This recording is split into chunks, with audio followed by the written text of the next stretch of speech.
Boom. Michael Mathis. What's up, bro? Jim Steffen, thanks for having me on the show today. I am thrilled to be here. Wow. I know, dude. We go way back. We do. Michael and I go way back. You taught me how to juggle when I was 12. Really? Was it? Swear. So what was that? 19? Let me think. Jim's 2000, 2005. What was the year you had your gym? I actually opened that gym in 2000. The year 2000. So 2002, probably. Okay. 2002. That's probably right after, yeah. Came in there. You're 26? Yeah. I'm 26 now, yeah. Yeah, 15 So years ago. Yeah, I was probably 13, 14. Yeah. You taught me to bench press the 45-pound bar. I thought my left arm was going to break. Really? I remember that, yeah. I was so shaky. Because I remember you were dedicated. I mean, you were coming in at 5:30 a.m. It wasn't like you were coming in after school at 5 in the afternoon. You were coming in with your mom and about 10 foster kids too. Yeah, I know. We had the whole family. We loaded them all up in the bus, and yeah, my mom did foster care for years. And every morning at 5:30, we'd go in, and I guess that was really my only ride to the gym when I was that age. And I mean, we lived out in the country. I didn't really have a way of getting there. Like I knew I wanted to work out. It was always just kind of interesting to me because that was kind of the age when like kids started doing it at school and they would talk about it. And so I was like, oh. My mom said she's going to join the gym. I'm going to go, and we'd go in every morning. And dude, I followed that routine for years, and then I really did it to get better at sports, and all those things went hand in hand. And and 15 years later, now I'm sitting here. So it was really kind of the 15 years later, you have your own gym. Yeah, I got the own gym. We've been open 6 years now, going on 7. Has it been that long? Dude, it's been that long. It has been that long. 6 years going on 7. So that's been exciting, and I have you to thank for being here. Got me started. I was I was selling insurance, and then you traveled. I think you went on a speaking gig. Do me a favor real quick. That heater back there, just so we don't have any bad noise. It's warm enough in here for you. Yeah. Flip that off. I'm feeling good. Thanks, pal. Yeah. So you, after you graduated from high school. Yeah. What year did you graduate? 2009. 2009. And then you went to play hockey. Yeah, so I played hockey for about 2 years after that, and I thought that was going to be my thing. I was like, I'm going to just go play hockey. I'm going to do this in college, and honestly, man, I just got burned out of it. I got sick of it. It just wasn't. It wasn't. But you didn't go to college right out of high school. No, I didn't go to college. I took a couple online college classes, but quickly was like, nah. I just and people ask me that sometimes. I had a girl actually from the gym. She's a young girl. She goes Liberty Benton. Great girl, works out hard, and her parents own businesses. And she asked me one day. She's like, I don't really want to go to college. My parents want me to do something. They want me to maybe go into the Navy, but I don't really know what I want to do. And I know you've kind of touched on the college subject before, but I think it really depends. Like anymore.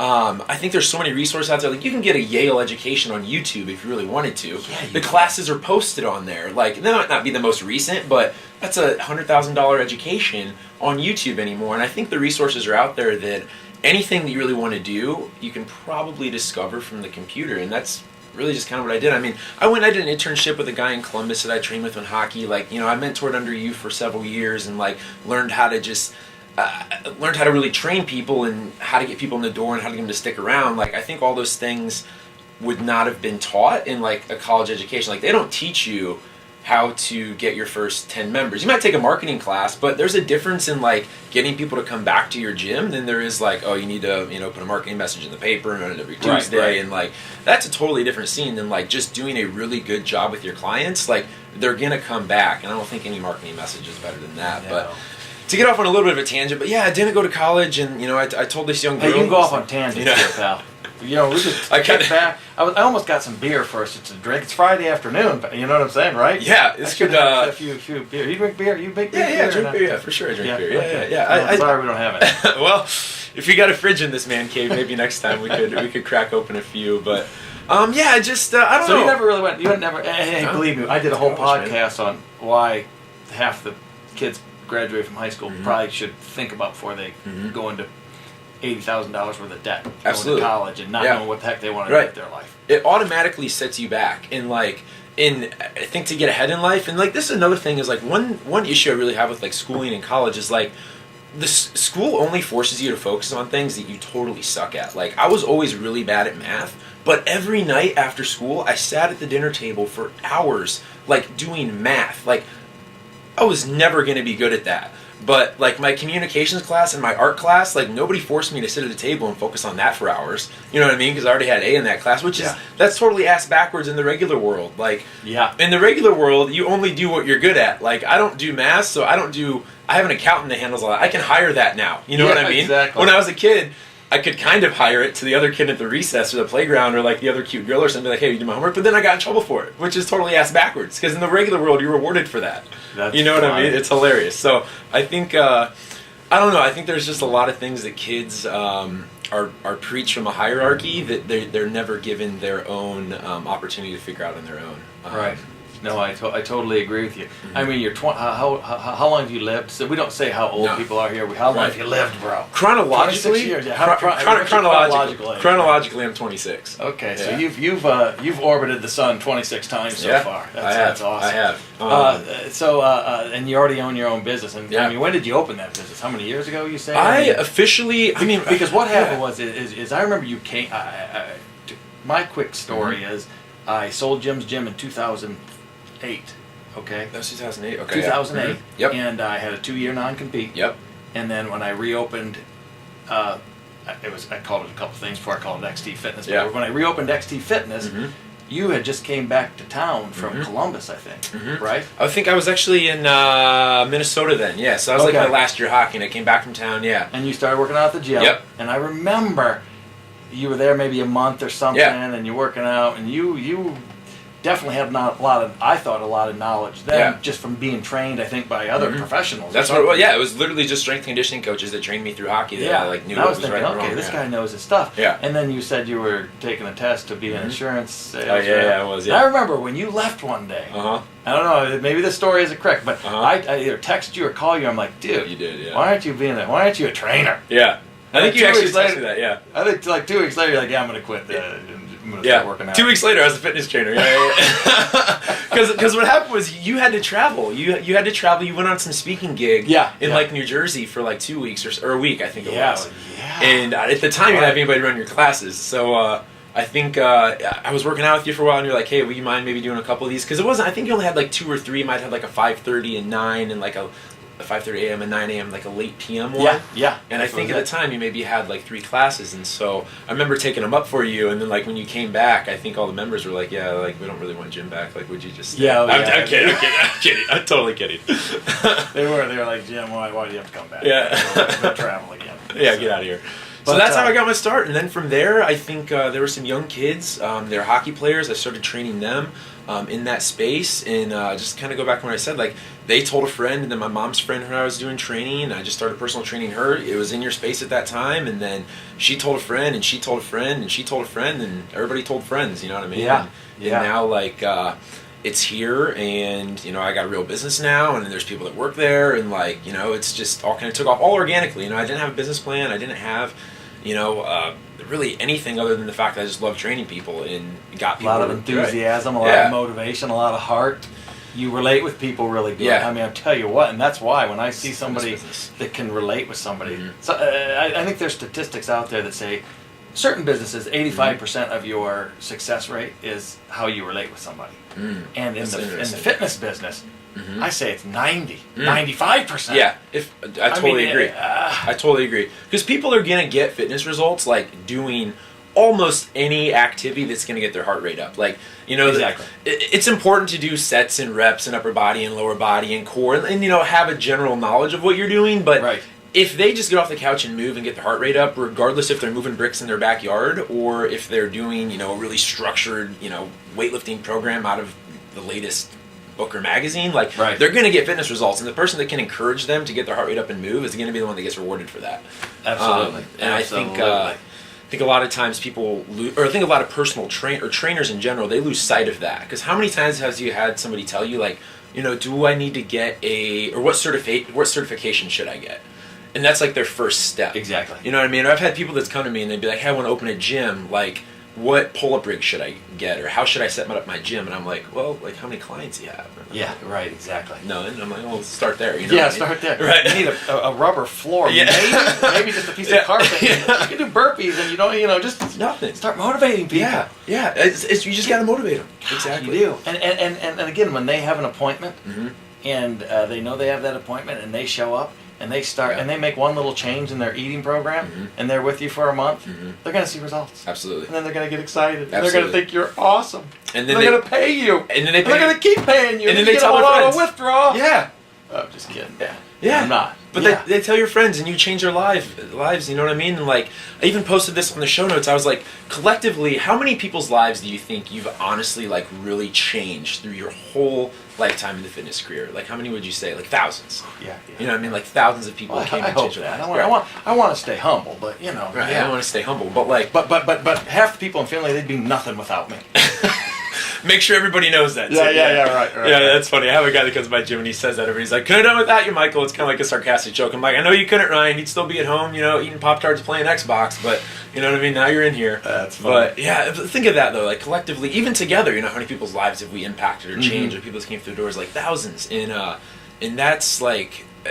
I mean, that's fantastic. It's impactful. You feel great about it. You know what I mean? I'm just happy. I'm happy that I'm in a career where like I'm really, you know, positively forwarding people's lives. Where I think a lot of industries out there, you might not always get that satisfaction. Like even the days I'm dog tired, you know, I always still leave the gym being like, all right, I feel good about it. Yeah. You know what I mean? I feel happy about it. Yeah, I do. It is good. Okay, so backing up here just a little bit. Yeah. So you, when I opened XT Fitness, you know, I owned a gym with all the treadmills and the elliptical training where you worked out there, all the machines, and stopped believing in that. So I ended up, somebody wanted to buy it, so I'm like, okay, I'll sell it. I sold it. Of course, 3 months later, I'm like, oh shit, why did I do that? Yeah, what am I going to do now? I got a 2-year non-compete, and this sucks. And anyhow, so I did see on YouTube, this is back in probably 2010, right before I opened XT Fitness. I wanted to open like class type setting, you know, boot camp. I wanted to open a boot camp type setting to try that. And I did see CrossFit. I'm like, well, what the heck's CrossFit? And I was like, well, this is pretty cool. I like this. So I, you know, just wanted my own brand and opened XT Fitness. And I remember when you started working for me, you really started getting into CrossFit. Before you kind of I didn't even know what it was. Like I didn't even know what CrossFit was. You showed me what I was like, where do you get these workouts? I think you showed me a piece of paper one day, and I was like, what? And you told me the website. I had no idea what it was. But that I remember you started getting into it, and then you went to a CrossFit comp. Yeah. And you felt, and you just felt awesome. Yeah. And you almost died. Yeah. You almost died. You cramped up after you got out of I did. Yeah. Yeah, I cramped up. I was. Oh man, it was like 3 and this was your workouts first in one day. competition. First But I competition. remember you saying that you just felt awesome because you pushed yourself to your max. Yeah. It was like a spiritual outer body experience. That's what my you first said. competition. It really was. Like I felt like my conscious left my body, and like I remember you telling me. Yeah, it was. I don't know what was happening, but it was quite interesting. But then, so then we moved over to this location, and you started training people here. But I could kind of tell you wanted to start your own thing, and you wanted to open a CrossFit gym. So you did. I remember that. Yeah, I remember putting this place together with you one day. And be like, Jim, I think we'll open a CrossFit gym. I think you're like, go do it. Yeah. Like, and that was always the one thing that like, I really appreciated was like you could have been like, oh no, don't do it. Just like stay here and work. But you were really encouraging of somebody going 2 miles down the street and opening up a gym, which I thought was like incredible. You know, because how many people would be selfish in that way and be like, no, like.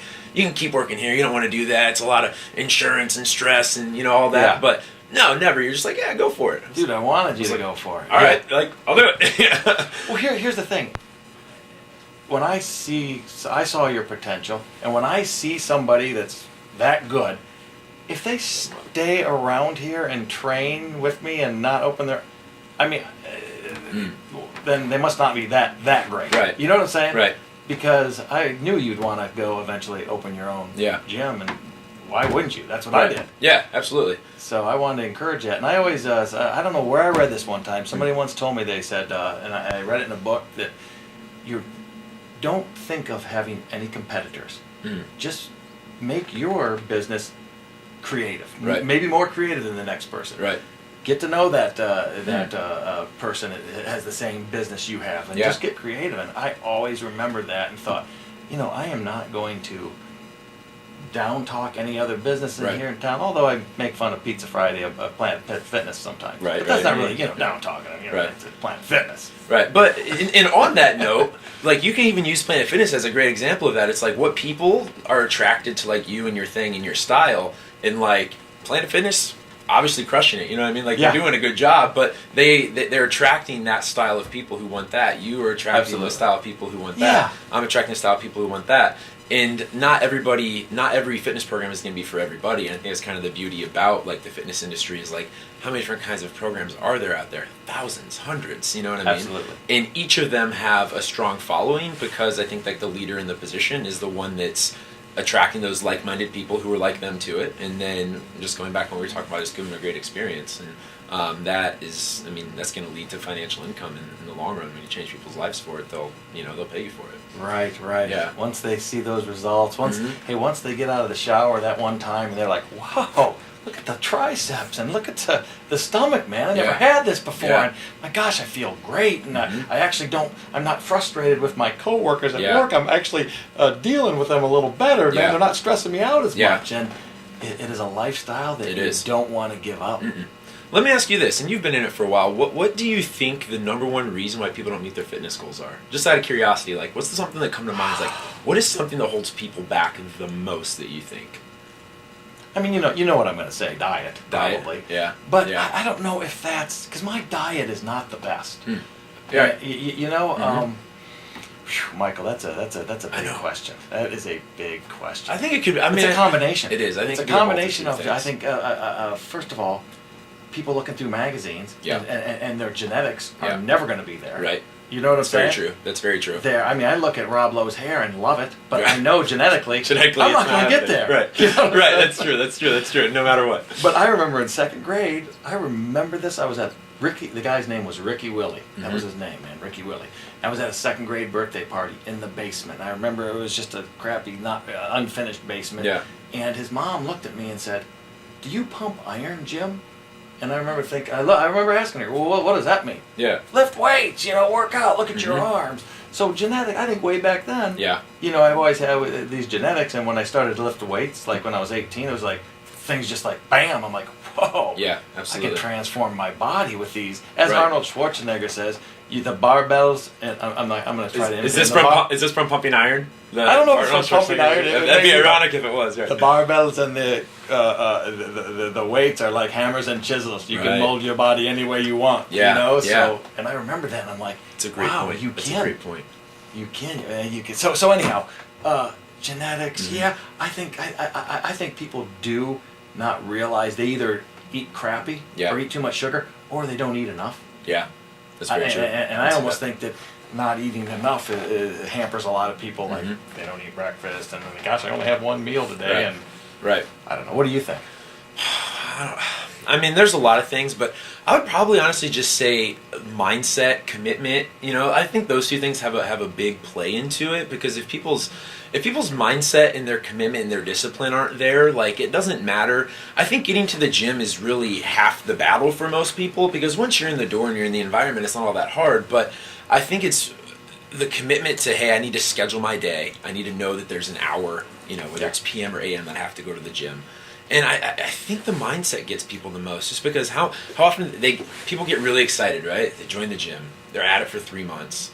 Some life thing happens, whether it's work or kids go back to school, or I don't know, they get in a fight with a friend, or a loved one passes. Some life event happens, and then they kind of teeter back, and then they kind of just repeat kind of through this cycle where they get excited. And I think if people's mindsets were a little bit more, like, you've worked out for how many years? Since you were, you know what I mean? 30? Stop for 30 years. For 30 years. But, like, what is going on in your head that's not going on in other people's heads? And I think that's probably the number one reason that holds them back, is they just don't have the attitude, the mindset, the commitment to just make it part of a lifestyle and a routine, where it's just what you do. You just work out every day. It's not like a full-blown, question and, this is what Dad's doing now. Like, it's just what you do. Right, exactly. Oh, absolutely. I mean, and again, people have said this before, if you miss it, you don't feel as good. And there's times where I want to miss it. But man, when I suck it up and get in there and at least break a little bit of a sweat, you just feel so much better. Yeah, you do. It does lead to a better quality of life. Oh, absolutely. Absolutely. I mean, hands down, I think you're more positive, you're more optimistic. Like, I think you're more goal-oriented. Like, even just knowing how to set a goal and step towards it and achieve it, like, that carries over in almost everything else that you do. And I think I tell people this a lot, even from working out or hockey. Like, there's a reason why I think a lot of fitness professionals, I think, do well, is because think of the disciplines that are involved when you're in a workout. Like, your attitude, keep going, don't stop, I got this, you want to stop, you're tired, your legs burn. Well, that's just life, you know what I mean? Like, you're going through life, you have ups, you have downs, but you put your best foot forward and you keep going. And then at the end or whatever, you're satisfied, you feel good, you're glad you did it. And I think that that mindset translates into many other areas in your life. Oh, just big time. Even the people that the people that work out regularly, they do, because I always tell people, hey everybody, I'll say this I call them my monologues, man. Yeah. My monologues before as I'm warming people up. I'm like, hey, if you guys have a business and you're looking to hire good people, on the way to the gym, look for the paper boys or the paper girls delivering the paper. If you need somebody young, because they're dedicated. If they're 14, 15, 16 years old, 13 years old, and they're waking up delivering papers at 4:30 in the morning, that's a dedicated person. And then go to the gyms and look at the regular people that are working out at 5:30 a.m. in the morning or in the afternoon, the regular ones. You want those people. They have something. They have some self-discipline. That's a great point. You know what I'm saying? Wow, that's actually really great. That's an awesome hiring tool right there. Yeah. You're exactly right. Go to the gym. Right. Just go to your local gyms throughout the town, and if they're working out, man, approach them. Hey, I know you got a job over here, but man, bring you over here. I can see your dedication and stuff. You're going to be on top of things. And you're going to be fit, and I know you're going to, if you're working out in the morning, you're going to come into the work with a positive mental attitude. That's true. Because you're going to have that exercise high, those endorphins kicking. Right. And you understand schedule. You have energy. You understand planning ahead. You understand commitment. And that's a lot of that is really kind of probably the harder things to teach the people who come in and work for you. On that note, there's an interesting story. I don't know if you've ever heard this, but Amazon, they don't do it anymore because I think the secret got out. But what they did when they would hire people, and they did it for a certain level. I think it was an upper management level or above. They would do this, but they did it for years. And now it's kind of I guess more mainstream, and they probably do it in a different way. But they would take their candidates and they would fly them all to the headquarters.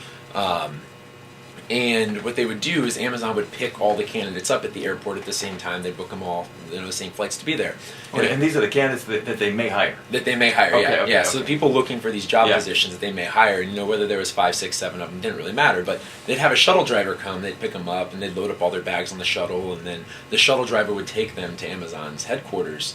And then the shuttle driver would let them out, and they'd take them inside. They'd set them down in the office with their bags and everything. And then somebody would come out, and they'd tell all the candidates, if they were going to proceed with the interview or not for any of them. And 2 they'd say, yeah, we're going to proceed with the interview. The other ones, they'd say, no, sorry, we're going to send you home. Sorry to waste your time coming out here. Well, what happened was the guy who was a shuttle driver was actually the guy doing the interview, and they would choose people for their company on how they interacted with a shuttle driver in an airport. Oh, that's beautiful. How polite they were, how they helped them with their bags, if they said please, thank you. Awesome. And the eyes were watching when no one else was watching. I love that. I know, it's genius, right? And then they would choose the people who fit into their company culture the best. Wow. Yeah, but it's kind of on the same note of you go to the gym, you look for these people, they're heartedly good people. You can teach them anything, like we just talked about. There's YouTube out there, there's Google out there. You can almost learn anything at your fingertips anymore, but the things that you can't teach people are the characteristics. Yeah. So I think that I always remember that story because I think it's quite I don't know, it's just amazing. I love that. Yeah, I love it too. It's beautiful. Yeah. Man, makes me want to really be nice to everybody. Because you never know, right? Watching, man. You never know when someone's watching. That's so true. You never know when someone's watching.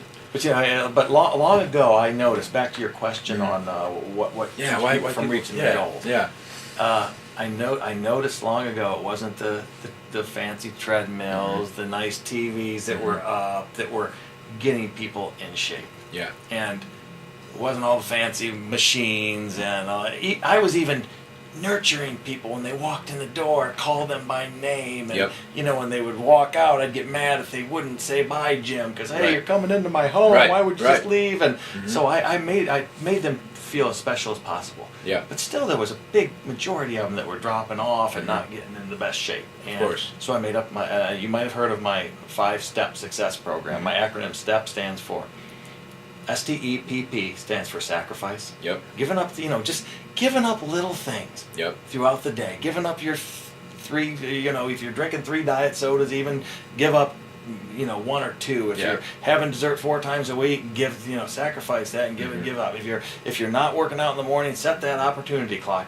Yeah. Opportunity clock. Zig Yeah. Ziglar Not an alarm clock. opportunity clock. I like that. 30 minutes early, and just get your heart pumping on wherever for a mile. It's the little things. So sacrifice. Enthusiasm is the E. Just get enthusiastic about this stuff, man. Yeah. Get excited about it. Or I'm sorry, sacrifice, target, or goal setting. Even if it's a small, short, little goal. Yeah. Because there's statistics out there that if you write a goal down one time and look at it one time, you're more likely to reach it than if you don't write it down at all. So if you do write something down, like, hey, you're going to work out, you're going to do a mile 3 times a week for the next month, and hey, you look at it every day, right? You're gonna, it's nice to set a short and long term goal. Get enthusiastic about it. Have to be, yeah. I love enthusiasm. Yeah. Even if you're not excited about it, just saying it in a way that you are almost tricks your brain into believing it. Vince Lombardi, great coach Vince Lombardi from the Green Bay Packers. Yeah. He used to get his coaching staff in a room before they would go out and start their season, and he would say to everybody, he goes, "Remember, everybody, if you're not fired with enthusiasm this year, you will be fired with enthusiasm." So if they're not fired with enthusiasm, he's getting rid of he's got fired with enthusiasm. Right. Love that quote. That is a great one. Patience and perseverance. Yeah. Patience and perseverance, man. That is key, because especially with the people that lift weights and they are addicted to the scale. Yep. And they're like, "Oh gosh, Jim, I've been here a month. I've weighed in. I'm still the same." Well, be patient. Give yourself 3 months to calibrate. Don't worry about the scale. The scale kills people. You've gained 6 pounds of lean muscle. You lost 6 pounds of fat. Right. Your metabolism's kicking. Right. So be patient, persevere. And I circle those 5 steps. Yeah. The big O. Big O. The big O. Optimism. You still got the big O going. The big O, dude. I love the big O, man. Big O's Sometimes I don't have it, but I try to practice it. Right. You can't be on your game every day. Yeah, you can't be on your game every day. I don't think everybody is. You can't always be on your game every day.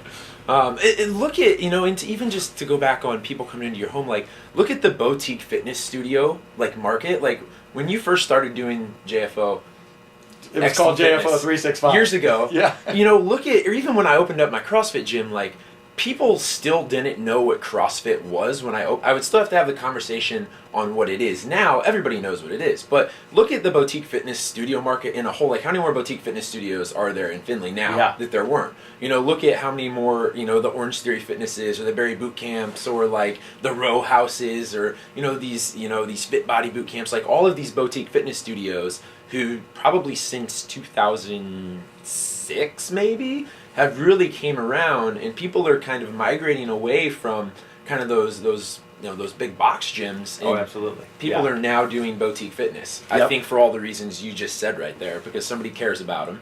They're no longer just a number. They actually get better results because, one, the workouts are harder. Yeah. They're not making the workouts themselves. They have a real professional putting them together who knows what they're doing. Yeah. And they're doing it with the community. Yeah. And someone's holding them accountable. All the things that they weren't having before, they used to have to pay thousands of dollars for to a personal trainer. The model's totally changed, where people are able to come in to these studios and get results they've never had before because they've never had these opportunities before. I feel like a lot of the times, it's huge. It's huge for people, and there's some people that can still get results in the regular gym in the old school way, and not the old school way like I'm old, but in the more regular style. Yeah. But once again, there's something for everybody. And it's just that takes a lot of self-discipline. It takes a lot of dedication. It takes a lot of stick-to-itiveness. Yeah. Because it's hard to work out by yourself. Yeah. And design a different workout and stick. But there's a small percentage of people that can do that. Yeah. Like, for example, someone told me Planet Fitness had. Did you hear the numbers they had? How many members they have? How many do you think they have? I actually had a buddy. Maybe I had a buddy tell me one time, he used to work there, how much money they actually made per month. He did some work there, but maybe I'll tell you that off the camera. Okay, yeah, you tell me that off the camera. But they have 7,000 members, maybe. Dude, yeah, I heard it was like 10. Yeah, 10,000 members. I mean, the guys that created that or the women that created that, brilliant. I respect them. It's beautiful because they probably. I don't know anything about the history of Planet Fitness, but I'm sure it was guys like you and I in the gym that had their own gym. Yeah. And like, my God, we have 600 members, but only 100 of them are showing up at a time. Right. So hey, what if we charge $10 a month and get 10,000 members and know that only 1,000 are going to come throughout the the month, maybe 1,000. Yeah. They say that the statistics show that if you join a gym tomorrow, one of those box gyms, whatever traditional gyms, if 1,000 people join or 100 people join tomorrow, within 6 months there's going to be 10 left. 10 that go regularly. Yeah. That's the statistics. So the dropout rate in 6 months is 90% dropout rate. It's incredible. And at $10 a month, hey, Right. it's only $10 a month. I might keep my membership. Right, Maybe I'll go out the new year. Right, you know? right, because it doesn't really matter. So I think brilliant. Right, Dang, why didn't we think of that? what are we? I know, I really missed the ball on that one, but there is still. I mean, people see value in. There's value in going there, whether they're working out or whether they're, like you said, they're getting the pizza or the tanning or, they've created a way to just find a lot of value in. Getting, I guess, a little bit of money from a lot of people is probably easier than getting a lot of money from a little bit of people. I'm not sure. I'm not sure, but it sounds. Yeah. I think both have their challenges, but yeah, I do. I think it's just extremely two different models. Yeah, it is. I mean, people go in there, they got their headphones on, they don't talk to people. I mean, I don't know, but a lot of people do, and But let me ask you this: how many success stories do you pump out on Facebook? Just a camera, a photo from people that come in here and do it. Oh yes, they get better results. Okay, yeah. How many do they pump out on Facebook? Yeah, that's. I mean, you know what I mean? Yeah. If I was looking for a gym, that's probably the one thing I would consider. Is like, why do you go to gym? You go to gym to get results. Okay, what has that gym put out before? Right. Whoever has the most results, probably I'm going to go there. You know what I mean? Exactly. I mean, what I hear over and over and over again are people that know that I'm the fitness guy, whatever. They're like, "Oh, do you own XT Fitness?" Yeah. Well, I go to Planet Fitness, but I haven't been there for 7 months. Yeah. That's the first thing that comes out of their mouth. Yeah. I don't talk to too many people like, I go to Planet Fitness. Yeah, I go there for 5 times a week. We do a different workout every time, and Yeah. Who knows, man? Who knows? Yeah, it's just, I don't know. There's something for everybody. But, all right, let's flip this. Let me ask you this. What's the one thing that you think makes people the most successful with their fitness? What do you mean by that? Like, what is is there one habit? Is there one thing that you've noticed in all the people that come in that get really good success? Like a personality trait that they possess? Is it the fact that, they join a gym, they show up 5 times a week? Or is it the fact that, we touched on eating? Is it the fact that they eat right, or is it the fact that they've hired a trainer? I'll tell you what. Here's what I see. Here's what I see. It's kind of like, and I use this, and I joke with my members a lot, especially my guys. I feel like I can make fun of my guys more. Well, especially if you're a guy. Just because the women are better. They're better humans. You know what I'm saying? Right. God bless them. But it's like, I got 40 guys in here in the class, 40 members in the class today, and I explain the workout to them. You know what I'm saying? We go over each station, and I'll explain some techniques to them. You know what I'm saying? And you always have those people that are just like tuned in, dialed in on me, like boom, boom, boom. And when the clock goes, they know exactly what to do, and they do the form properly. They do exactly the pinch. They walk over here because they know they have to climb the pole next and slide down here. Right. You know what I'm saying? And there's other people in here. And they see good results, and they're getting their heart rate up. Like, oh, Jim, now did you say go here or go up here? And oh, wait a minute, and then right. And I'm like, hey, you people that do that, you guys, that's okay. You're part of the team, but you sat the bench in high school. Yeah. On your basketball team. Yeah. You weren't the starter. You weren't the starting 5. Right. The starting 5, man. Talk about offense once, man. They're like bam, bam, bam. They got their butt down on defense, and they dug in. Right. Not that it's bad that my friend Sean Iliff was. Yeah. That sat the bench. Right, I've heard that actually. Sat the bench and played trumpet at halftime because they needed it. They went to such a small school. You know what I'm saying? I love it. Yeah. I'm just kidding. I hope he sees it. Yeah, I hope he watches that. What is that thing on Hey, the thing? Do we have to change it? What popped up on your phone? Checking this real quick. Yeah, check that, dude. Check that. Go on a rant real quick, Jim. Yeah, I will. Michael's checking it. We're doing. He's doing Facebook Live right now. We on? Okay. Yeah, we're still good. We're rolling. Because I hope a lot of my members are thinking, well, guys, I hope I'm not that person. Well, you know who you are. I'm just kidding. So yeah, you know what I'm saying? The person that, and here's the thing, Michael, you can take one person and say, hey, go over there and just squat that bar. Yeah. And they'll go over there and do a barbell squat. Yep. Maybe they haven't done a barbell squat before because they're used to working out, or maybe they're younger and they're just like, you can tell it's like, wow, that person has just, they just have it. Right, they're athletes, they have the genetics, Yeah. A Squat lot of people low, that. their back is straight, right? And they hey, do a barbell bent over row. No, bring your back like this, and they just can't. They're not able to figure it out. Right, they can't figure out to pinch their shoulder blades, and I think it's just genetics. Yeah. Your athleticism. Yeah. I mean, you put me in front of a computer, I don't know what the heck I'm doing. Right. You know what I'm saying? My brain doesn't work very good that way to figure stuff out. But athletic wise. But out in the gym, Rick, you're there. Yeah. People ask me that a lot about like CrossFit Games athletes. People are like, oh, do they take steroids, or like how are they so good? They've only been doing it for this long. Like, And, whether you take them or a Ben Roethlisberger or LeBron James or any great sports athletes, like these people, regardless of what sport that they do, and I think also a lot of times people get like a fake realization of what even like a Ninja Warrior athlete, like these people are probably going to be extremely good athletes in whatever endeavor they choose, whether it's football, baseball, basketball, soccer, fitness. Absolutely. You know what I mean? Just because their genetics are better than anyone else's for doing athletic sports, and so I think people look into that a little bit too much on what is really possible, following the right diet and the right new workout program. All that stuff helps, but at the end of the day, LeBron James is going to be LeBron James, regardless if he has McDonald's for dinner or if he's eating a paleo diet. That is exactly true. You know what I mean? Yeah. He's still going to be the best in the world. Remember the documentary that the guy ate McDonald's? I do remember that. Just didn't work out and supersized and his.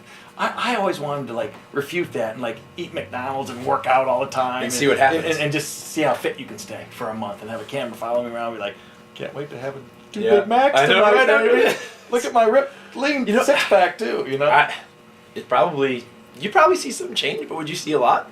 I don't think so. I don't think so. I mean, if I kept working out and didn't stuff myself at every meal, and got a good healthy choice, you get a salad there with a real chicken breast. Right. Yeah. Let's do that, man. Let's give it a try. Yeah. You do it first. Let me know how it goes. All right. You go Burger King, I'll go McDonald's. How long, a month? Yeah, a month. All right, maybe we'll see. Maybe we'll make that a New Year's resolution, McDonald's once a month. I don't know. I don't think I'd feel too good on it. I wouldn't feel good. I'd feel terrible, yeah. I like to eat fast food every once in a great while. But yeah, I just mentally, I think I don't feel as good as if I eat a little healthier. Oh, yeah, it feels totally different. Yeah. Extremely. You just have the energy going through your body. And how do you eat right now? What's your eating style look like? What do you do? I'm aware. Yeah. I'm aware of mixing protein with some carb and a fruit on a plate. Yeah. I always split my plate up in thirds. Okay, you got your protein. You have a little starch here. Yep. And then you have a green. Yeah. And I just try to follow that. And dude, I'm a huge fiber person. I get 40 plus grams of fiber every day. Yeah. And if I don't get it, I get it with my psyllium husk supplement. Yep. I mean, I think that is key to keep me lean. And I eat a huge breakfast too, which consists of whole grain bread and eggs and whole grain cereal with whole milk. Yeah. Dude, I eat whole milk. Have you watched that Health Yourself or What the Health on Netflix? Have you watched that? Have you heard of that? Is it about just debunking milk and all that stuff? It's about the meat industry, or it's about really the meat industry, the animal product industry being the cause of diabetes, and it's basically promoting a vegan, more vegetarian lifestyle. But it talks about how meat's essentially killing us. Yeah. So. And you know what? Gosh darn, that goes back to I think the genetic thing. I was at Ace Hardware a few months ago. And this guy, I don't know, we got on this subject of checking out real quick. It was longevity and this and that, and I got a guy that eats this and he's this old. And this lady comes walking out of the back room. She's overhearing us, and she says, "I don't care what anybody says, your longevity is in your genes." And she walked back in her office. And I'm like, oh, okay. Yeah. Anyhow, I've had 98. Maybe. Yeah. But you can change your genes. Studies have shown you can modify I think genes, if you have great genes and you eat right, you might be, you could probably hit 120 maybe. Yeah. If you have great genes and you eat shitty, you might just live to be 98. Yeah. You might. But still, 98's a pretty good run. You Absolutely. know what I'm saying? 98's a great run. So, gosh, I don't watch a lot of those things. I try not to fill up. I try to stay, you know what I'm saying? Who knows? Yeah. Yeah. What do you think? Totally agree. I mean, because I've had people that, people you hear about the person that's dying of cancer that is a vegan and hasn't eaten sugar for 20 years. And I honestly think it's a few things. I think everyone is somewhat different. I don't think there's a one-size-fits-all for each person. I think some people should be vegan. I think some people should eat a more meat-based diet. I think some people should do intermittent fasting. I think some people shouldn't. Because I've had people that have came into the gym or that I've even just consulted with or spoke with that have all done different things and have all reached the level of happiness with their fitness and with their bodies that they want. I think people need to do food allergy tests to see what food they should be eating and shouldn't be eating. I had a lady come into my gym who would eat almonds and an apple every day. She went to a food allergist in Bluffton, And like 2 foods that would spike more inflammation in her body were like almonds and apples, because how many magazines have told her eat almonds, are healthy for you? But her body didn't identify with almonds. She couldn't have mushrooms either, which she would eat often. And so when she got rid of those 2 things, like 3 weeks later, like she lost like 14 pounds, like just from getting those high inflammation foods out of her body. Really? Yeah, that her body wasn't responding to.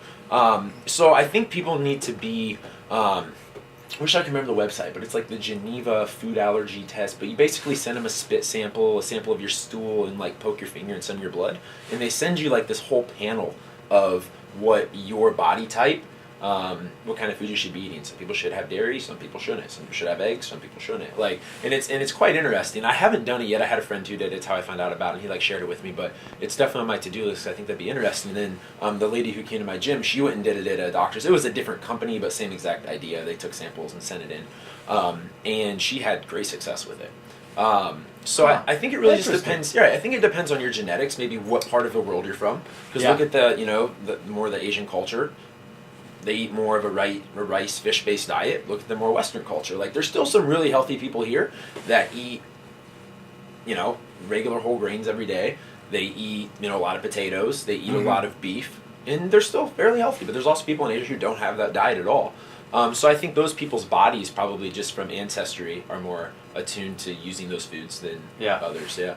I mean, I think you're more into the diet than I am. You probably are. I like to experiment. Like, I change it up all the time because I just like to see what I feel the best on. Like, I've done diets where I felt terrible. Like, I've done some where I felt really good. But I think it's just I don't know. I just kind of enjoy messing around with it. Yeah. You know what I mean? It's like almost like biohacking it to see like what you feel the best with. Right. Because there's some days, if I have, like, for one thing I've been doing for a little while, like water with a little Himalayan sea salt and apple cider vinegar, drink that in the morning, like, feel significantly more energy till about noon than if I just have like water when I wake up. Oh, that's kind of what you should try. Yeah, it's just little things I just read online or whatever. I'm like, I'll try that. Yeah, you got me onto the kombucha.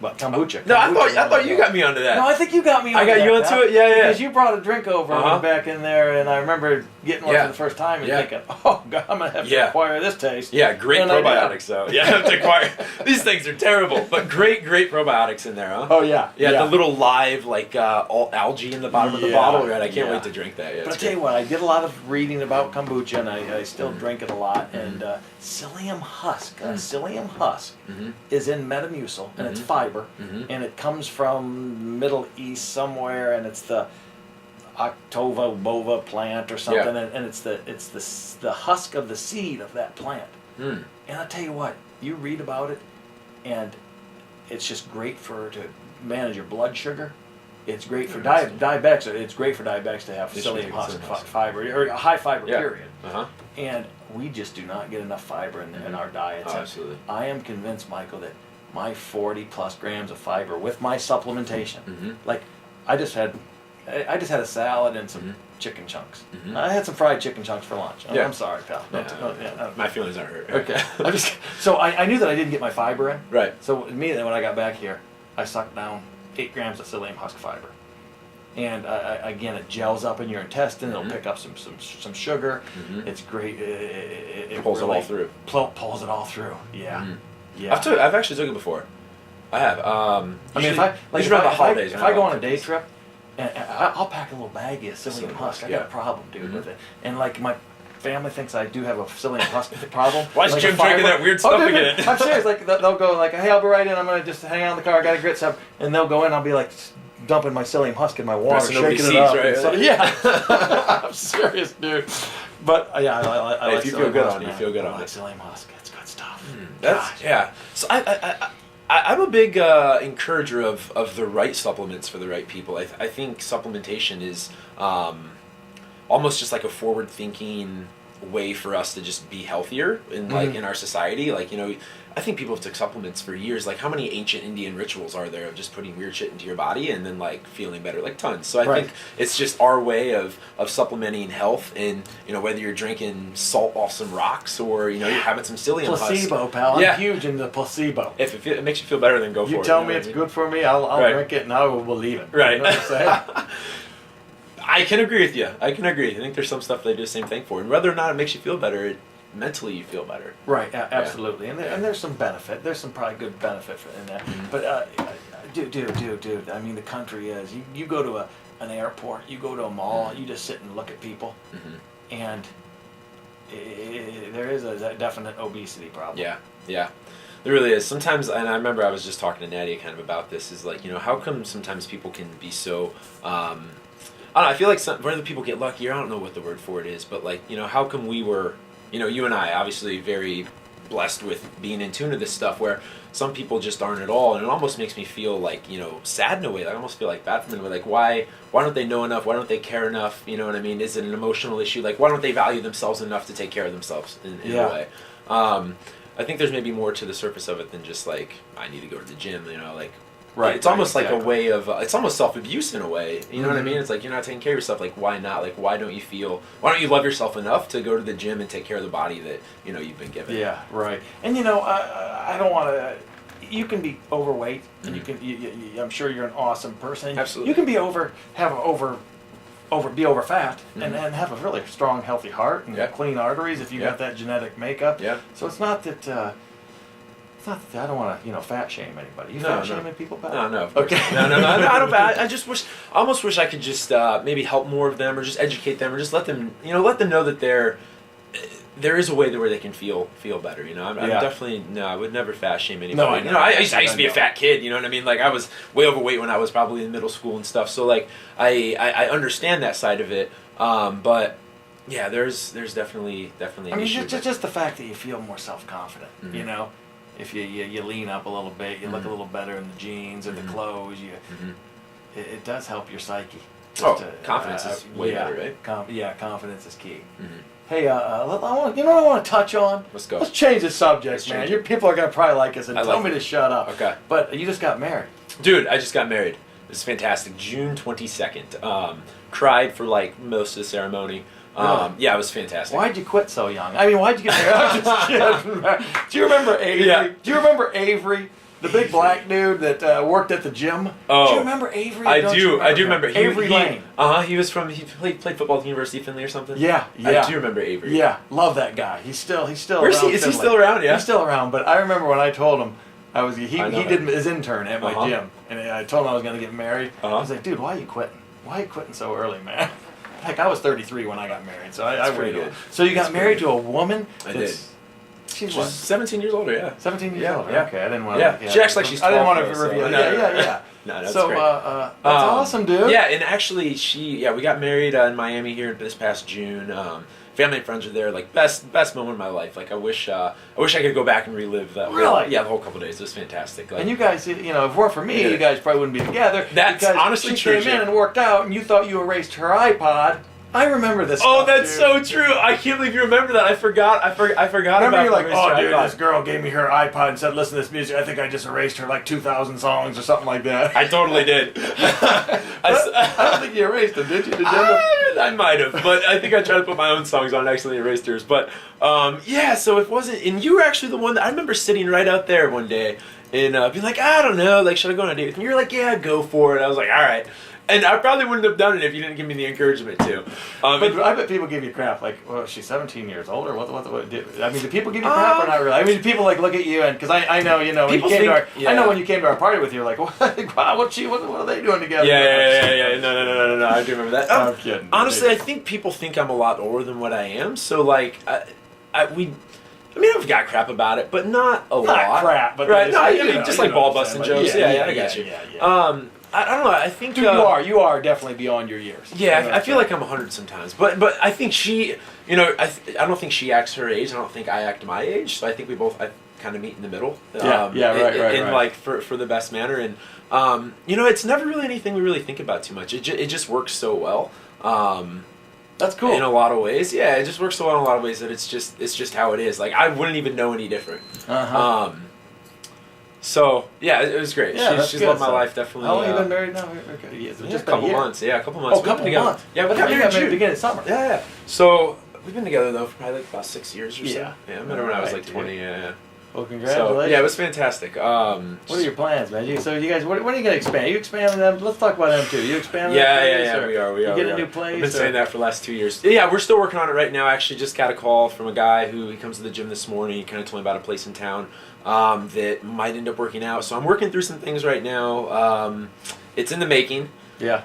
There's a couple places, like 2 right now, that could work out. But I'll tell you what, man, I've looked for a long while. I know you have. I've looked for a long while. I got lucky because my parents own this place. You know that does help.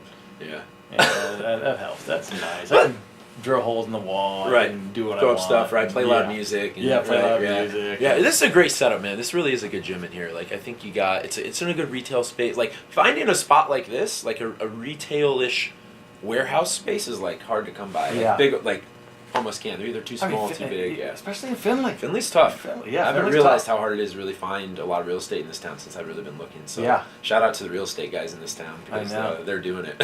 Yeah, they are, aren't yeah, they? it's tough. But yeah, we're in the plans of expanding it right now. We just got done doing like an inner gym like workout event. We call it Wadtoberfest. We do it every October and with a big Halloween party, so that's super fun. But in the plans of expanding, we got I would like to say I'd like to be in something by the beginning of the year, but it's I want the right spot. I haven't found anything. Yeah, you need the right spot. Yeah, I want the right spot. I haven't found anything worth leaving the spot I'm in right now for. That I'm like, all right, this is where I want to make this long term. But I think we'll find it eventually. That's good. Yeah, but we've been doing a lot of good things with like a lot of high school athletes. Like that's been going really well lately. Like each summer we do a great athletic development program, and then we just actually had. Have a really big group coming in here right now because usually it kind of cycles with the seasons of athletics. Yeah, so, right. And that's how I got started really working out was just like training. I was an athlete myself, and so I like doing that. It's fun working with the kids and seeing them get better and seeing their drive in sports and the youthfulness in it all. And so I like doing that. So we got a good big thing going on with that right now. But other than that, just getting through the holidays here and keeping everybody motivated throughout the holidays and keeping them coming in, and then just head into 2018 and see what life brings us. So yeah, dude, seize the day, bro. I know. Seize the day, man. Like the moment. Absolutely. What do you guys got going on? Oh, not a lot, man. Yeah. Not a lot. Hey, we're going on vacation here next week, taking the family down to Sanibel Island. Really? Yeah. Never been. Yeah. Where's that? That's way down by Naples, down south. Dude, Florida. Awesome. Yeah. I love South Florida. About it. Yeah, it's nice. So it's nice to have good people here. Mm-hmm. To cover the classes when I'm gone. Dude, that's the whole thing. Is that's like key. That's just going back on like the team. Like you got to have the right people in there, who carry out like your vision for the gym. And absolutely. And taking the culture that you've created. They're fulfilling it even when you're gone. And because even if you have 200-300 members, like you can't touch everybody all the time. And I think I think the more that people can, you can inspire your trainers to do that, and they can put that into the members. Like the better it is for everybody. So that's neat. You have people to be able to do that. Yeah, it's cool. How long are you guys going for? Like 9 days. Perfect. 9 days, bro. Dude, it's going to be a relaxing vacation. It's not going to be. I have 4 young kids, so it's not going to be one of those vacations where we're going to Disney World where you have ups and downs throughout the day because it sucks and it's hot and the kid's crying. So it's going to be nice on the beach, So we're excited about it, man. That's how it should be. Yeah. Yeah. Well, dude, listen, man. We're gonna wrap it up. We're gonna wrap it up here, man. But I think this has been a great talk. Let me ask them to go. So I usually ask people this when I do podcasts with them. What's your top 3 favorite books? My top 3 favorite books. If there's some viewers out there listening, whether health, fitness, spiritual, mindset, goal setting. You know what? Top 3 are. What's the Stephen Covey book? I've listened to it probably 7 times. 7 Habits of Highly Effective? Yes. Okay, that's a good one. I love that. Yeah. I've listened to that over and over again, especially when I was traveling.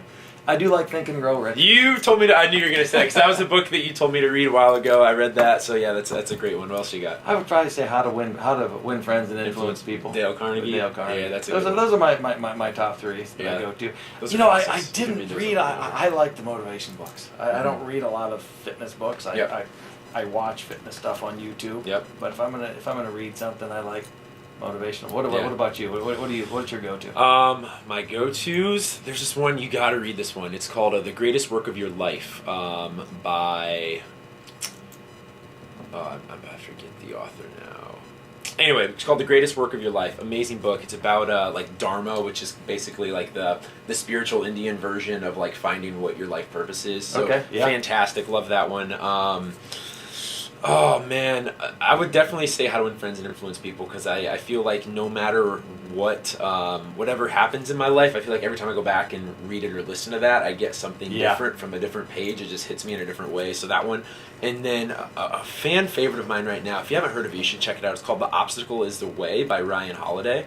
And it's about like stoicism, which is basically just like the act of never really giving up. And it talks about like Marcus Aurelius and like a lot of like these ancient warriors, these people who built like empires during the times of before internet and before video. That stuff, man. It's actually really, really, it talks about like the struggles that Steve Jobs faced and like a lot of the things that aren't ever highlighted because they're not like these fluffy stories, but it really talks about like the depression that Abraham Lincoln went through and like, and it's really beautiful because when you see that like these people who are in the limelight all the time, like they are real people and they face regular shit like you and I do on a daily basis, like it puts a lot of things in perspective for you. So The Obstacle is the Way by Ryan Holiday, that's a good one. There's a great book by John McCain too, and it's called I think it's something integrity, but it's just about like 13 stories of the greatest people that ever lived. They're small stories. Oh, I love that.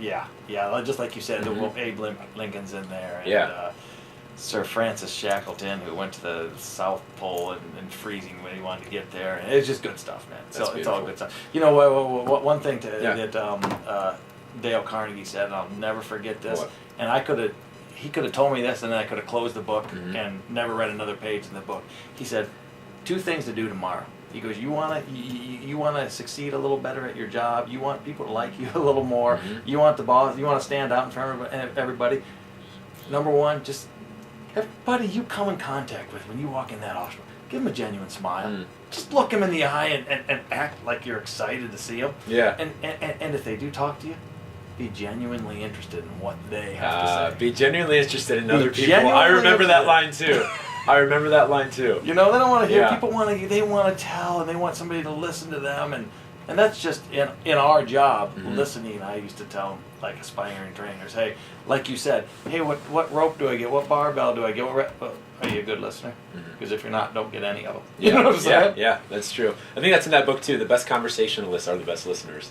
Yeah, I think they say that in How to Win Friends and Influence People. Well, dude, we could do another whole podcast on spiritual, on customer service, on you know what I'm saying? Yeah, all of them. I like that stuff. Yeah. That's good stuff, bro. Me too. Well, but hey, I just want no problem, Michael. Dude, this is great. I'm glad you're in here. Hopefully, everybody found a lot of good value out of it for all the listeners and the watchers and the readers. So I'm sure they will. Hey, if not, if this thing never goes out on anywhere, dude, just having a conversation with you, I learn every time, man. And I appreciate it, bro. Me too, brother. And I do, I've always respected you, and anytime anybody asks me about, hey, is there a CrossFit gym or in town, or hey, do you know anything about Michael, I always have great things to say about you, bro. Well, thanks, Jim. I appreciate that. That goes both ways, too. It really does. I tell people great things about you. Hey, we're in this thing together, man. We are. That's what it's all about. So, all right, cheers, buddy. man. Thanks for having me. Okay, have Take care. a good day, bud. All right, We'll bye. see you.